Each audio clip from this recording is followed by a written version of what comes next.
We actually had a false start to begin with, where we had sort of a year wandering in the desert, working on a couple of ideas in that vein. And the main one was we picked an industry that we thought was kind of boring and sleepy, which was mechanical engineering. But spent a bit of time doing that. It had really bad founder market fit. Like, we are not Mechis. There was a big blind man in the elephant problem. And so eventually, decided to put that aside and decided to build for what we were really passionate about, which was programming. Welcome to First Block, a Notion series where founders from the world's leading companies tell us what it was like to navigate the many firsts of their startup journey and what they learned from that experience. Our guest today is Michael Truell, co-founder and CEO of Anysphere. Thanks everyone for being here, and welcome to First Block. This is Notion's series where we dig into the raw, unfiltered stories behind breakout startups today. And today we're joined by Michael Truell, co-founder and CEO of Anysphere, the team behind Cursor, an AI-powered code editor that is quickly making waves with developers. In under a year, Cursor has gone from a side project to one of the fastest growing AI tools in the dev world. Michael, thanks for joining us today. Thank you for having me. Yes, excited to be here. Let's rewind to the beginning, because this story didn't start where it ended up. So let's start simple. How do you explain Cursor to your grandmother? I actually remember explaining the idea for Cursor to my family, my grandparents, who live in rural Vermont. It's like a town with 500 people. And it was when we had just kind of set out to do what became Cursor, and got a lot of sideways glances from them and also the people that were at like the rural Vermont lawn party. But the way I describe it to them is Cursor is the best way to build software with AI for professional developers. And so, we are in the coding space kind of like what Google Docs is in the writing space, or Notion is in the writing space, or Figma is in the design space. And that is, we're like the pane of glass that the knowledge worker lives in to do work in coding. And we use AI to help them do that faster. So what was the original spark that led to this idea? So I started the company with 3 close friends from MIT who'd worked with a lot in the past. And all 4 of us have been programming for a very long time, ever since we were really young. Some of us came to programming, building games. Some of us came to programming, building robots. A couple of us came to programming actually working on AI from the very start.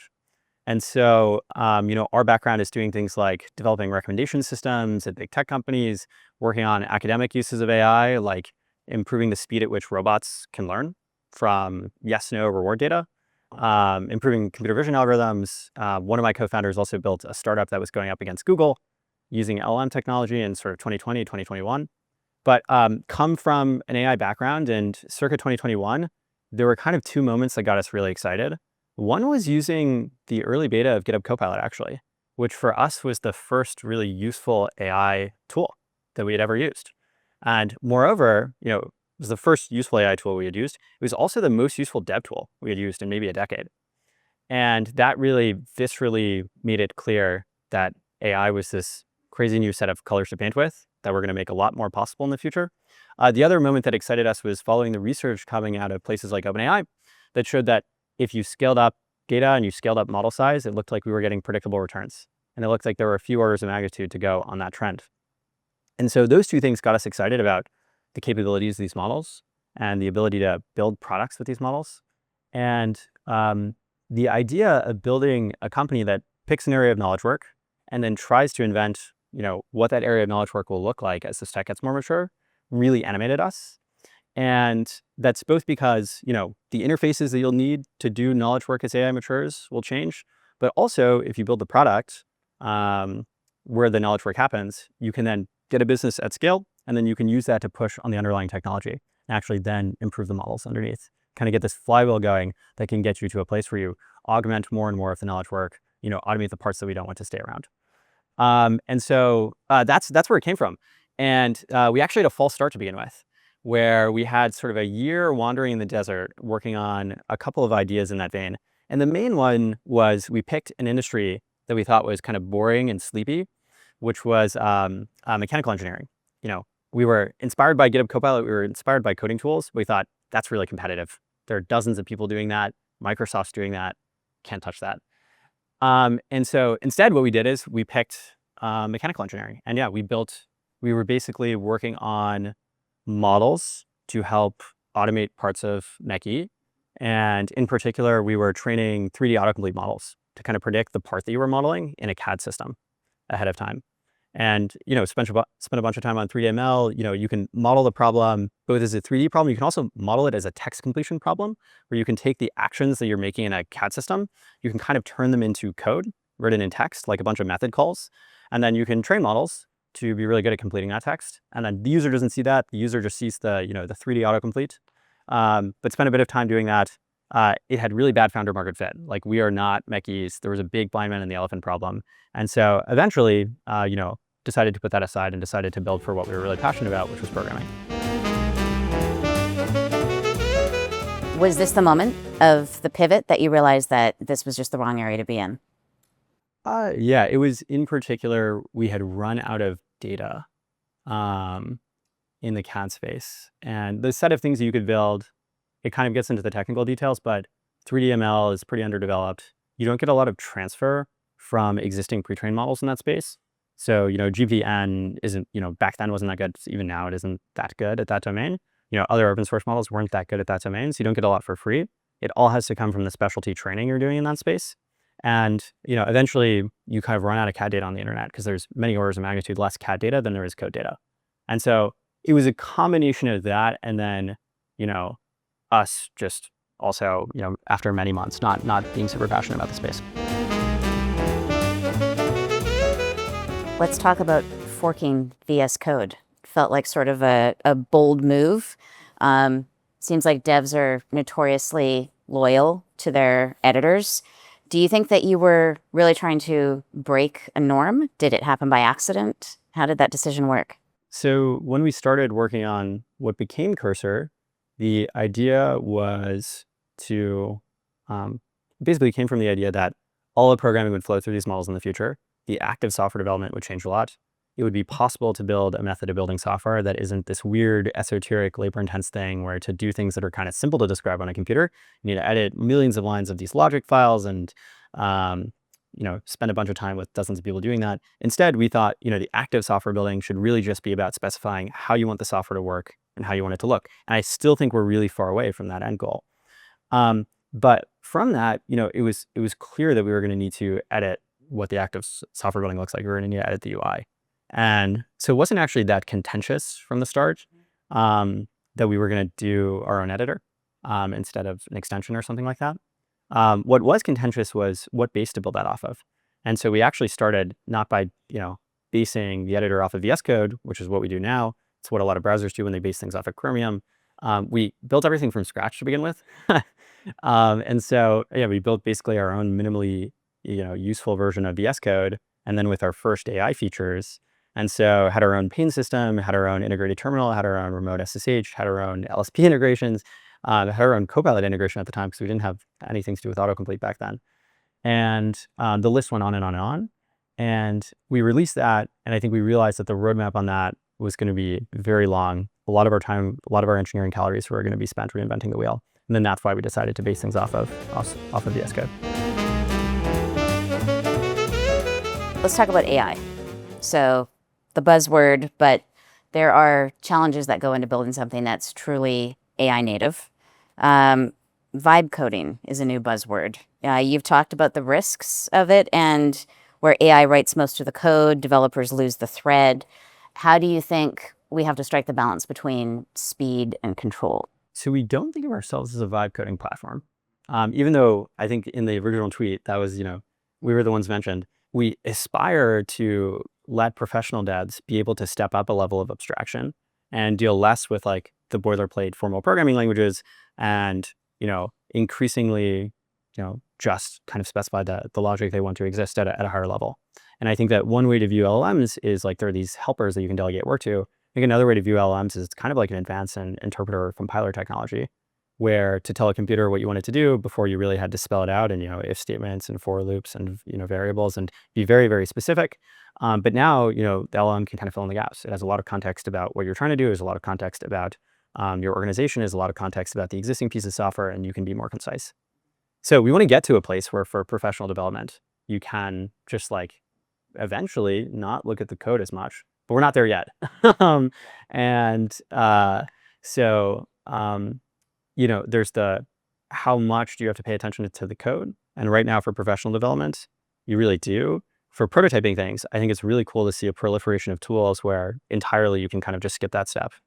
But when you're working on, a code base with dozens of other people, hundreds of other people, thousands of other people, you still have to look at the code right now. But yeah, I think that even in the end state where you can step up a level of abstraction, it's really important to us that you can.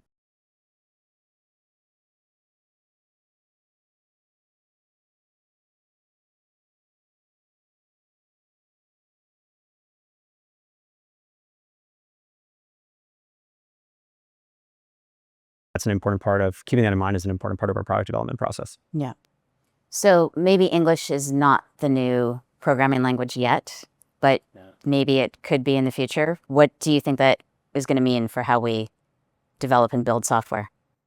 Um, yeah, I think that there's this interesting chasm we need to cross as a tool where if we make kind of some of the things that exist within Cursor really good, like predicting the next set of things you're going to do within a code base, or our agent, where you're asking, high level about the code base or asking for a change to be made. If those things get to be really good, then there's going to be this question of, if you're using that to write 50% of your code, can you just, close your eyes and not really look at the code as much?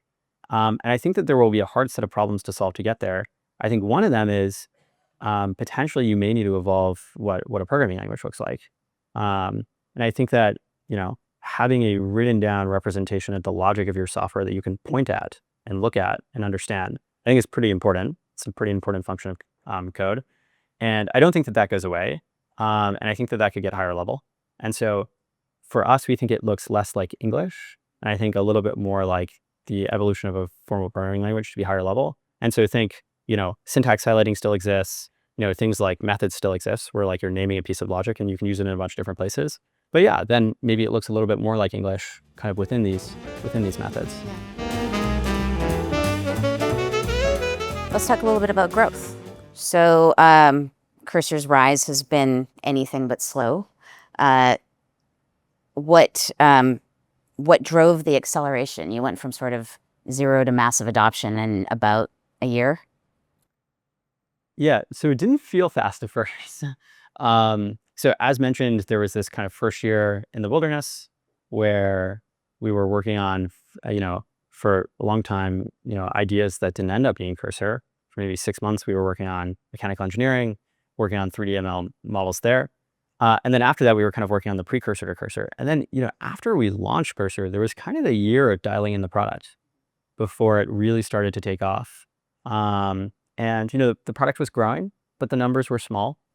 And then it was after really getting the product into a good state, working on both the end application side of things, and then also an important part of our product, an important product lever for us has actually been working on custom models that work under the hood with the biggest foundation models. And together they've made Cursor much better.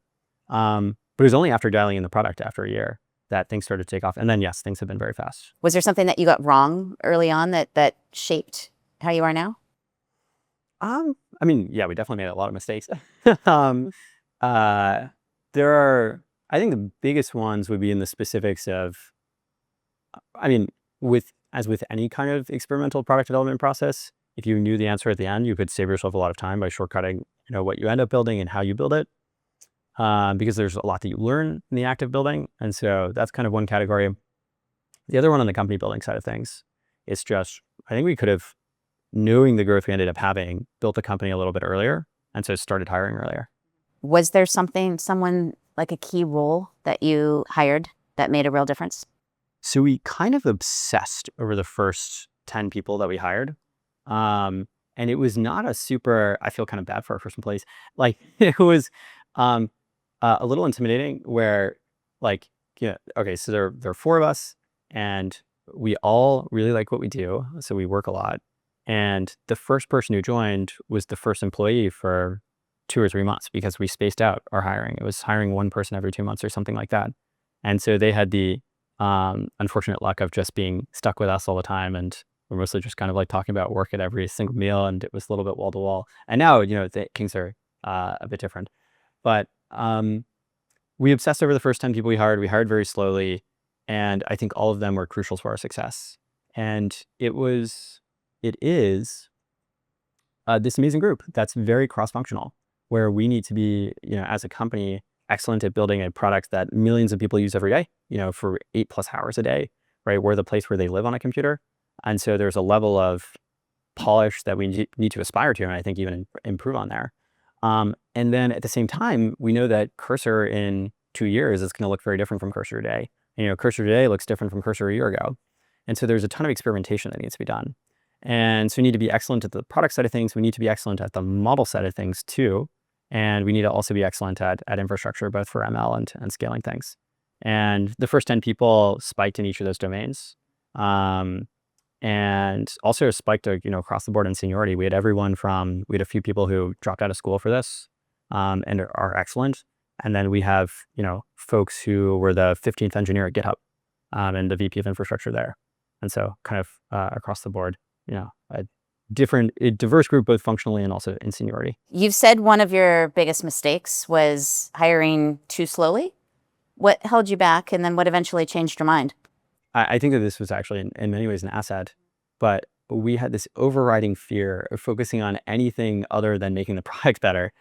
And I remember early on, we had this intern who, it was during that first year of dialing in the product. And, we were growing, and this intern was like, guys, the product's good enough. When are we going to stop working on the product? We should just grow it. But yeah, no, I mean, we were really worried about working on anything other than the product. We were all for coding on the product every day. And we shunned, I don't know, doing speaking events or networking or hiring at the start. And I think that was to the detriment of things where, it takes time to find really great people. And so we just didn't focus on it enough to begin with. Speaking of this behind the curtain, how you operate, what about your internal tools? How do you think about adopting something or ditching something, in addition to using Cursor, obviously? I mean, we want to use the best-in-class tools. I think we're in this moment where the ROI of great tools is so incredibly high.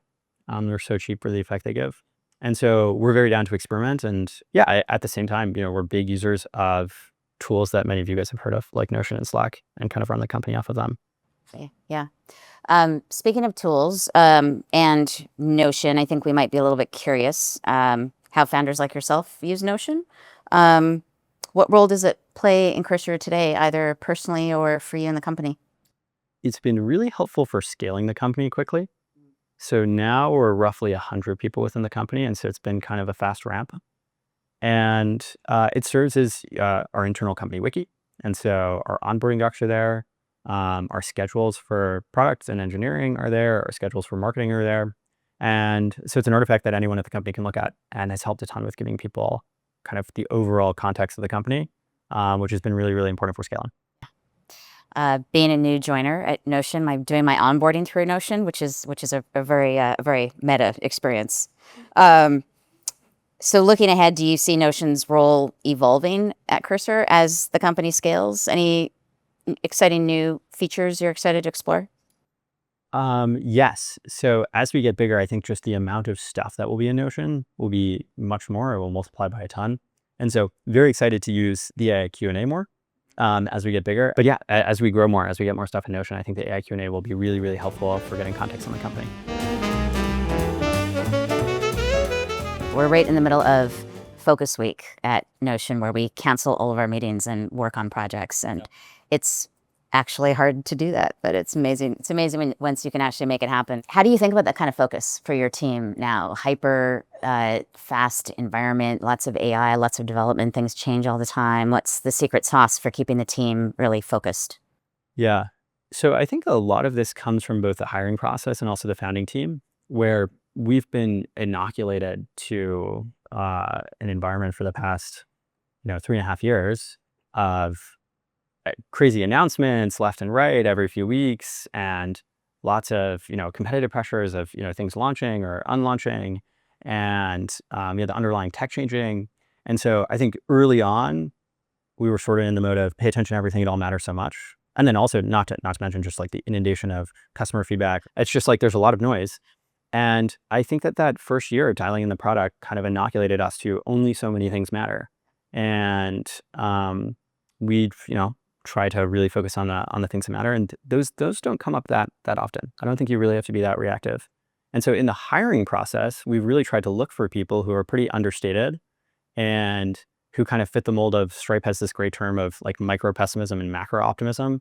But like there are people who think we can shoot for this ambitious goal of automating programming, replacing it with a much better way of building software. But then on the micro level, they're never happy with the state of where we are. Oh, this, sort of these pixels are off, or, this thing is late and can be done faster. So look for people like that and, try to explicitly screen out people who might tend a little bit more towards the hypey side, I think. Yeah. Always happy, never satisfied. Okay, so we've reached our advice block. We always end on these two questions. If you could leave one building block of advice behind for other founders, what would it be? It is so hard because the advice is really contextual. I would say, we early on were very familiar with like all of the, for lots of different companies, how they got started, like the windy starting paths.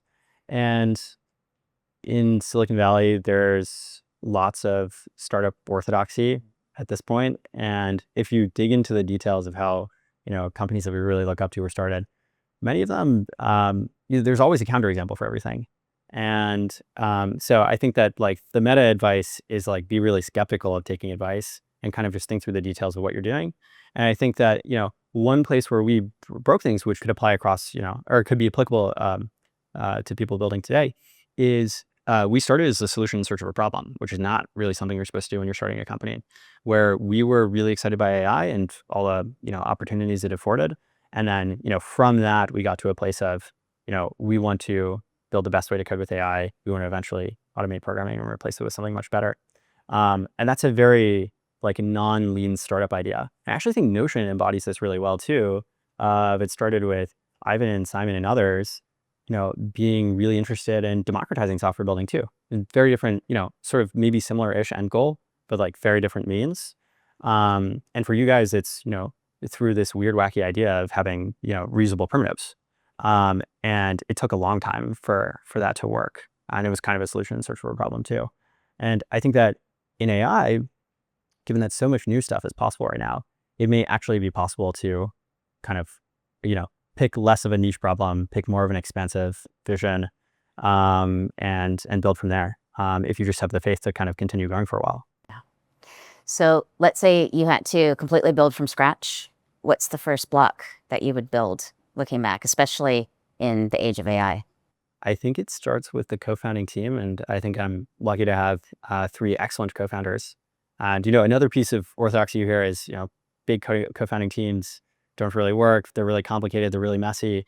And I think it has been a massive asset to us. I think all 3 of my co-founders are excellent. We all serve, even though on the surface at a resume level we look very similar, we all have very different interests within the company and serve different roles. And we were able to get very far with just the 4 of us. So that's great. Michael, thanks for giving us such an honest and energizing look into AnySphere and Cursor. You guys are a case study in speed and focus and growth, and we're really happy to have you here today. thank you for having me. Thanks so much.